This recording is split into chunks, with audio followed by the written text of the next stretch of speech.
자, 일 잘하는 우리 이재명 대표, 지금 정부 기조랑 정반대로 되는 공공의대 추진 카드를 꺼냈습니다. 네. 그리고, 우리가 단독으로 처리하겠다. 니들 어차피 반대할 거니까. 라고 하면서 밀어붙이고 있는 거죠. 네. 이런 거 하라고 180석을 줬다니까? 이재명 대표가 공공의대법 처리 속도전에 돌입했습니다. 이재명 대표가 지난 16일 전북 공공의대 설립법을 신속하게 처리하겠다고 밝힌 지 4일 만에 민주당 김성환 정책위 의장이 기자들에게 신속히 처리하겠다고 했는데요. 공공의대법은 대학이 학생의 입학금, 수업료 등을 지원하는 대신 의사변호 취득 뒤에는 의무적으로 10년간 해당 지역에서 근무한다는 내용이죠. 그런데 이 이재명 대표의 공공의대법 처리 속도전을 두고 의료계와 여당은 반발하고 있습니다. 나도 왜 반발하는지 모르겠어. 의료계는 맨날 의사 인력 없다고 그러고. 그러니까 사람 없다고?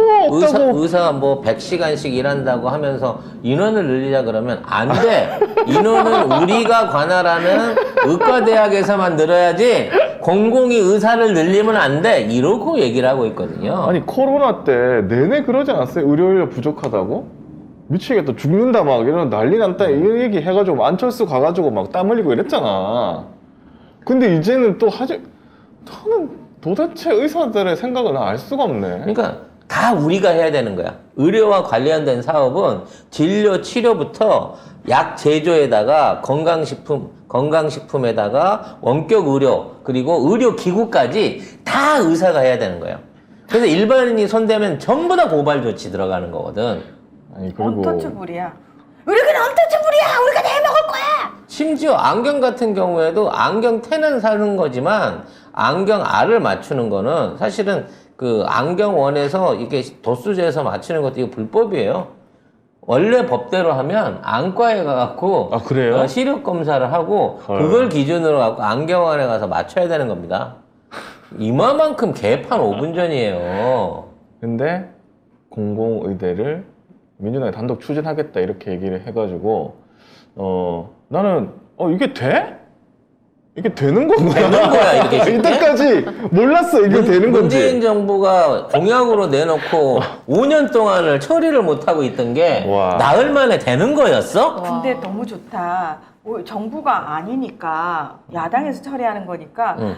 이 정부 망해라라는 얘기도 못 하잖아요. 그리고 독재다 그러면서 이걸 안 해주면 그러면 서민 민생은 어떻게 할 서민 건데? 민생은 어떻게 하겠다는 거야? 아니 그러니까 난 이건 너무 좋다. 정부가 아닐 때 우리 이런 거 다 하자. 반대 그러니까 많은 거. 여당에서 우리가 냈으면 지금 해. 쟤네들이 반대를 지금. 반대할 명분이 생기지만 그렇지. 지금 쟤네들이 이걸 반대하면 대놓고 서민 무시거든. 그러니까 난 너무 좋네. 괜찮네요. 괜찮네요. 타이밍도 좋고. 우리가 정권을 안 잡았을 때 이렇게 반대 의견 많은 것들 있잖아요. 추진하고 싶었던 거 다 추진해놓고 그다음에 정권 잡으면 아이고 그거 뭐 우리 정부에서 추진한 것도 아닌데. 그럼. 우리가 제안을 했는데 쟤네들이 졸속 처리라고 저렇게 된 거야. 핑계대기도 좋잖아. 근데 이걸 갖다가 포퓰리즘이라 그래요. 지역 표심만 노는 포퓰리즘이라고. 그러면 니네 지역에도 공공의대 만들어. 그러면 니네는 만들지 마.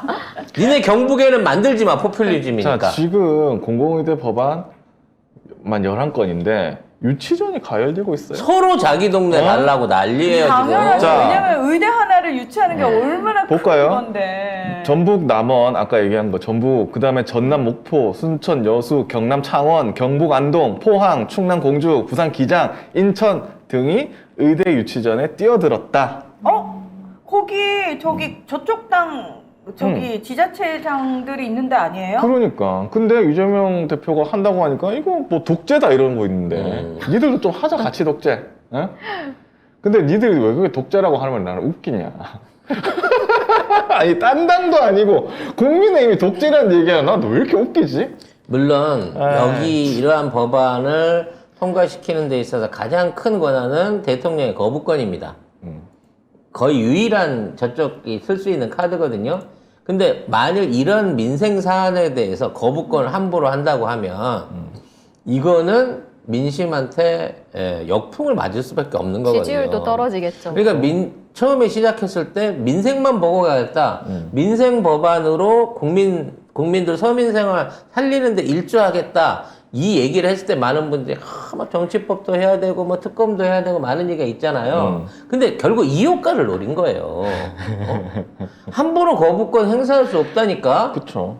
그리고 거부권 행사된다고 해서 그 법안이 없어지는 게 아닙니다. 수정해서 또 올릴 거예요, 민주당은. 올려내지. 될 때까지 해갖고 결과적으로 이거를 반대함으로 인해서 전체 국민들 중에 이걸 거부시키고 공공의료 확대를 거부하는 사람이 맞냐 받아들이는 사람이 맞냐에 따라 가지고 저 정권에 대한 신뢰도가 좌지우지 되는 거거든요. 그래서 그동안 그 기득권 세력들, 이익 집단들의 입김에 의해서 추진 못했던 것들을 이번 기회에 싹 다 통과시켜 놓은 다음에 우리가 정권을 잡아야지. 그리고 다음 총선 끝나서 압승해서 200석 된 다음에 개헌도 할 거 하고. 그렇죠. 뭐 탄핵 굳이 탄핵까지 갈 필요 아유, 있겠나? 그냥 그 대통령 그냥 너 해. 너 5년 내내 해 먹어. 술 먹어. 네, 대신에 우리 의회에서는 이렇게 우리가 다 할 거니까 거부권 카드 쓰려면 쓰고 쓸 때마다 5%씩 지지율 까이는 거 알지? 이러면서 몰고 하면 돼요. 두 번이면 끝나는 건데, 지금. 아, 남은 게 별로 없어. 다 얘네들 까먹었어. 재고가 별로 없구나. 재고 없어요. 그리고 이게 보면은 뭐 국민의힘 강기훈 의원은 창원 의대 설치 특별법, 그리고 국민의힘 전복민 의원도 부산 지역 의원하고 같이 한국 방사선 의대 설립법 뭐 이런 거 발의했거든요. 국민의힘이 반대할 수 있을까 과연? 이게 지역 포퓰리즘이라고 하지만 만일 전북에서만 공공의대가 들어오고 의료 인력 활충이 일어나는데 경남북에서 이게 안 이루어진다. 그러면 국짐을 아무리 지지하던 그쪽 주민들이라 그래도 가만 안 있어요. 그거 생각 안 나요, 진짜. 지난번에 왜 무상급식 대구만 안 됐잖아요. 그러니까. 그래서 막 난리가 났잖아, 대구 시민들. 나중에 됐긴 했지만 결과적으로 초반에 그랬죠. 여론을 못 이깁니다. 못 이겨요. 이렇게 민생에 대한 부분 안에서 접근하는 이재명 대표의 방식 역시나 효과 짱이고 일단은 일처리 시원시원한 게 최고네요.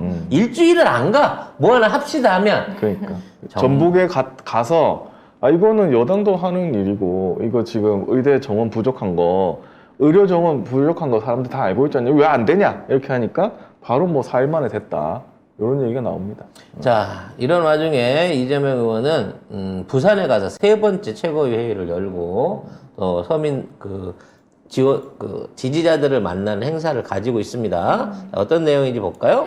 네, 이재명 대표가 오늘 오전 10시 부산에서 현장 최고위원회의를 진행했습니다. 지난 2일에는 광주, 16일에는 전주에 이어서 현장 최고위는 세 번째인데요. 사실 뭐 당대표로 취임한 지 한 달도 안 됐어요. 근데 열심히 민생 행보를 이어가고 있습니다. 이 민생 행보의 특징은 당 지지자들이나 지역의 당 위원장을 만나는 게 아니라 직접적인 당원들과 지지자들을 1대1로 미팅하고 있다는 거죠. 그리고 이러한 미팅을 통해 갖고 이게 민주당 집권을 위해서는 또는 민주당 총선 승리를 위해서는 지역당 위원들을 다 갈아엎어야 된다, 위원회를. 지역 조직을 개선하지 않고는 민주당이 체질적으로 바뀔 수 없다라는 목소리들을 일부러 하나하나씩 모으고 있어요. 가는 데마다 똑같이 하는 얘기가 지금 지역위원장 바꿔야 됩니다. 지금 이런 지역 조직 개선해야 됩니다. 라는 문제점을 성토를 하고 있거든요. 그러니까 이게 진짜 당원들의 목소리가 들리기 시작하는 거예요. 그전에는 사실 지역 당 하면은 그냥 그 지역에 기존에 오래전부터 터줏대감들처럼 거기 권력 딱 잡아가지고 딸이 틀어가지고 지들끼리 해먹던 애들이 있었어. 우리한테 잘 보여야지, 우리가 여기 조직표 꽉 잡고 있는 거 알지? 라는 식이었는데 이제는 민주당이 진짜 당원들의 당이 됐다는 게 일반 당원들이 그 새끼들이 문제였어, 걔들이 적폐 세력이었어 라고 얘기를 하고 있는 거예요. 그리고 이 현장 최고위에서 오늘 부울경 메가시티 그다음에 가덕신공항을 추진하겠다라고 이재명 대표가 얘기를 했습니다. 그러면 하는 거예요. 하겠다고 하면 하는 거야. 대통령은 하겠다고 해놓고 안 하고 있는 거예요. 부울경 메가시티는 윤석열도 찬성했던 내용입니다. 그럼 안 하면 안 되지. 근데 안 하면 안 되는데 지금 들어서 뭐 해봐야 뭐 남을 게 없어요. 그냥 부산에 엑스포나 유치해갖고요. 이걸로 해갖고 60조 경제 유발 효과를 낼게요. 아니 무슨 이명박이야. 개구라를 치고 있습니다. 그거 한다고 무슨. 일본이 오사카 박람회를 유치하면서 30조를 건진다는데 우리가 60조의 경제 효과를 만들어내겠다라고 하면서 개구랄 치고 있는 거죠. 아니 그러면 대전 엑스포에서 뭐 얼마나 뭐 어떻게 됐는데 뭐 잘 됐습니까? 그 꿈돌이인가? 아이고. 엑스포 꿈돌이. 꿈돌이. 동산 하나 남고요. 우리 그 대한민국에는 이제 컴패니언 문화라고 하는 네, 제복 입은 이 나레이터 모델들의 전성시대를 열었던 그런 엑스포지요. 네. 대전 엑스포. 그 엑스포 때 네. 신정아가 그거 했나? 그죠. 그 기획 주로 기획했던. 담당 많이 했었죠. 지금도 가보면 그 공원 그대로 있어요. 네. 도대체 이런데 세계의 사람들이 몰려와서 뭘 봤을까 싶은데 부산 엑스포는 괜찮았거든. 아직도 남아있는 시설이. 대전은 엉망진창이었던 기억이 납니다. 부산 엑스포 괜찮았어요? 네. 아니 여수. 여수. 여수 네. 엑스포. 네, 여수 엑스포는 이제 괜찮았었는데 문제 이제 여수가 고립돼 버린 상황이 안 풀리니까 그 후로 발전이 없었죠. 아무튼 어찌 됐거나 부산 쪽에서의 민심 사실 그게 민심이 아니라 그냥 관성적인 일직들이 또 이번 선거에서도 발동을 했습니다만 그쪽 지역에 있는 민주당 지지자들은 이재명 현재 대표한테 큰 희망을 걸고 있고 이제 앞으로 여기가 더 이상 상습적인 이직이 안 될 수 있다라는 부분을 이재명 후보가 본진에서 한번 털어줘야 될 것 같아요. 근데 진짜 우리나라도 의원들이 정신 바짝 차려야 되는 게 뭐냐면은 최근에 스웨덴 총선이 있었거든요.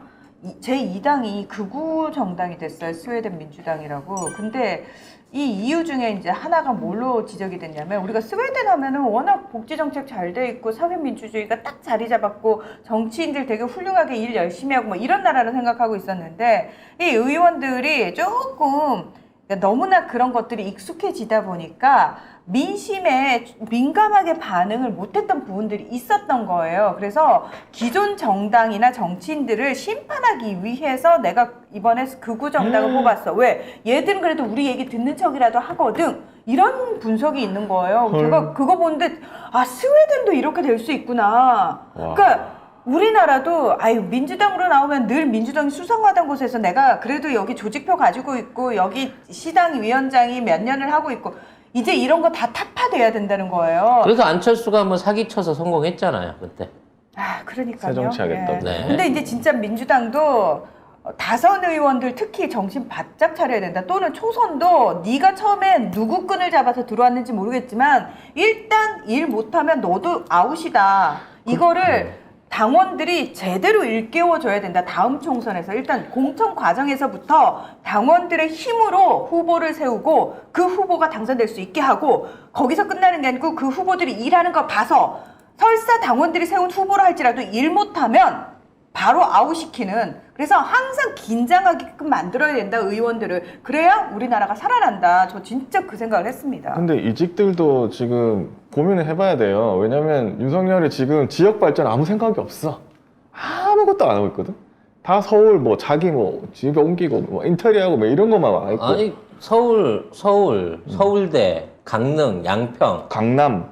그다음에 강원도 여기 그다음에 충청도 보령 일대 이쪽 말고 윤석열이 뭐 발전시킨다고 뭐 해갖고 관심이나 가진 적 있어요? 표는 부울경에서 다 받지만 표는 그쪽에 다 받지만 거기 오는 게 아무것도 없습니다. 윤석열. 다 지금 정진석이나 권성동 지역구 이쪽에만 모든 개발 특혜가 다 몰려가고 있어요, 여러분. 부산 엑스포 물론 중요하죠. 근데 어차피 부산 엑스포는 자기 임기 때 할 거 아니거든. 절대 지원 안 합니다. 그래서 지금 부울경 메가시티도 잘 진행이 안 되는 거예요. 아무것도 안 하고 있잖아요. 왜냐면 장기적인 측면에서 자기한테 단기적으로 올 수익이 없거든. 후딱후딱 2, 3년 안에 짓고 깎고 저질러가지고 그 안에서 뭔가 뽑아 먹어야 되는데 그게 안 되는 중장기적인 계획에선 관심이 없다니까. 공항도 안 짓겠잖아. 2023년에 30년 넘어갔고 생각해보자는 식으로 밀어버린 거 아니에요. 그러니까 이직 여러분들도 생각을 해서 투표를 하셔야 말을 들어준다.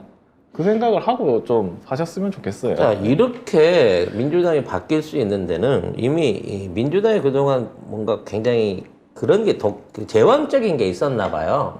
당내 안에서의 회의라든지 의사결정 구조가 굉장히 수직적이고 당대표라든지 기존에 기득권 있는 의원들을 통해 가지고 가는 부분이었다면 요즘은 거의 그 즉석 현장 면접 하듯이 실질적인 실질적인 얘기를 하면서 거기에 대한 정해진 어떤 틀에 짜인 회의가 아니라 진짜 아이디어를 현장에서 짜내는 회의로 바뀌어가고 있다고 합니다. 어떤 모습인지 보겠습니다. 네, 최고위원회 방식이 최근에 많이 달라졌는데요. 당대표가 공개 최고위원 회의에서 당직자에게 질문하고 즉석에서 답변을 듣는 장면이라든지 또는 당대표와 원내대표, 최고위원들이 차례대로 자신의 발언문을 낭독한 뒤 비공개로 전환했던 최고위가 능동형 회의로 전환됐습니다. 이재명 대표의 행정 능력이 빛을 발하고 있는 건데요. 이재명 대표는 바로바로 결론이 나야 되고 또 뭔가 현실적인 대안을 바로 마련해야 되는 그런 편이어서 이렇게 바뀌고 있고 또 이걸 지지자들이 좋아하고 있습니다. 이 가장 대표적인 예가 이번에 쌀 관련된 그 법안 얘기인데요. 이 법안에 관한 얘기를 하다가 정책위원장한테 좀 쌀폭락 방지 법안 대해서 준비됐습니까? 준비됐습니까? 3번째 물어봤대요. 네. 3번인가 4번째 말씀드리는 겁니다. 내가 그만큼 정책에 대한 걸 갖고 오라고 하는데 왜 안 갖고 옵니까? 라고 질책한 거지. 옛날에 훅 던져주고 언제 갖고 오는지 진행에 대한 관심이 없었는데 이재명 대표는 안 그런 거예요. 결과를 가져오라. 쌀 정책에 대한 얘기를 했으면 갖고 와야 될 거 아닙니까? 라고 질책을 하는 거죠. 그렇게 되다 보니까 빨리빨리 갈 수밖에 없다는 거예요. 그러니까 뭐 얘기를 하면 지금 뭐 하겠다 이렇게 하는 법안 통과시키겠다 이런 거 보면은 한 3, 4일만 안에는 법안이 만들어져요. 그래서 얘기가 되는데 기사로는 잘 노출이 안 되는데 찾아보면 그런 게 되게 많거든요. 그러니까 예전에는 그랬대요. 기자들 모아놓고 자기 갖고 온 준비된 연설문 낭독하는 거죠. 지금 뭐 우리 민주정치 발전을 저해하는 야당은 뭐 어떻게 해야 될 겁니다. 뭐 딱 이런 얘기 해갖고 그렇죠. 립서비스 끝난 다음에 기자들 내보내고 비공개로 회의를 했다는 거야. 그 안에서 저녁에 뭐 먹을까요? 최근에 요 복집이 뭐 세복 들어 요런 얘기 했을지 안 했을지 어떻게 하냐고 비공개니까. 그렇죠. 근데 이거는 다 전체적인 공개를 해놓은 상태에서 대놓고 물어봐. 어떻게 됐냐 그러니까. 문희정 의원, 이거 국제 정치 관련해가지고 지금 외교 발전 위해서 새로운 뭐 프로토콜 준비돼 있는 거 제가 아직도 안 됐습니까? 라는 식으로 담당자한테 실제적으로 물어보고 답변을 듣고 거기에 대한 회의가 이루어지다 보니까 참석한 사람 바짝 긴장할 수밖에 없게 되는 거죠. 그리고 왜? 티나거든. 결과를 딱 가져와야 돼. 회의 때까지는. 뭔가 해내야 돼. 그리고 이 분위기에 휩쓸리니까 우리 고밀정이도 공부를 안 할 수가 없는 거죠. 물론 고밀정이 맡고 있는 게 윤석열 정부의 정치 탄압 방지위원회를 맡고 있기 때문에 뭐 그닥 행정 절차나 법안 관리에 대해서는 신경 쓸 필요가 없을 수 있겠습니다만 지금 모든 최고위원들이 이 당대표의 발걸음에 맞춰가기 위한 노력들을 하고 있는 모습이 있고 이게 당정체가 전체로 빠릿빠릿 돌아가는구나 라는 부분인 거죠.